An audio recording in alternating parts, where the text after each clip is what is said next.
கண்டிப்பா சார். முதல்வர் ஸ்டாலின் அவர்கள் வந்துட்டு லண்டன் போயிருக்காரு முதலீட்ட கொண்டு வரதுக்கு. என்னோட கொஸ்டின் என்னன்னா, இதுக்கு முன்னாடி இதே மாதிரி தான் போனாங்க, முதலீடு கொண்டு வந்தேன் அப்படின்னு சொன்னாங்க. ஆனா எந்த ஒரு மாற்றமும் நிகழல.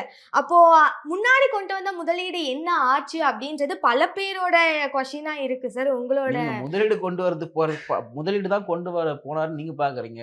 நான் ஒரு நல்ல ஒரு சுற்றுலா போயிருக்கேன். ஒரு மனச வந்து இல்ல, இல்ல. நான் அவர் போணும்னு தான் விருப்பப்படுறேன். ஏன்டான்னா, இங்க எவ்வளோ ஸ்ட்ரெஸ் இருக்கும்.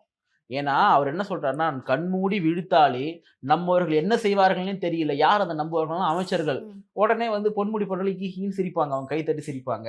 ஸோ இந்த ஸ்ட்ரெஸ்லாம் நமக்கு வேணாம். கொஞ்ச நாள் நம்ம அங்க போய் இருப்போம். ஏன் நான் நான் வரவேற்கிறது ஏன் முதலமைச்சர்னா வெளிநாடு சுற்றுலா போகக்கூடாதா என்ன? அப்படிலாம் இல்ல போட்டோம். போகட்டும். நான் என்ன சொல்றேன்னா, இன்னைக்கு அவங்க மனைவியோட போனதெல்லாம் விமர்சனம் பண்றாங்கன்னா, அத வரவேற்கிறேன். ம். ஏன் அவரு மட்டும் தான் போணுமான்னா? அவரு குடும்பம் இல்ல. அவங்க குடும்பம் எவ்வளோ பெருசு தெரியுமா உங்களுக்கு? அவங்க பெரிய குடும்பம். அவங்க தமிழ்நாட்டிலேயே பெரிய குடும்பம். அந்த குடும்பமா போட்டும். இன்ப சுற்றுலா இருக்கட்டும். நல்லா சந்தோஷமா இருக்கட்டும். முதலிடே நீங்க சொல்றீங்க. நீங்க என்ன கொண்டு வந்திருக்கீங்க? ம்.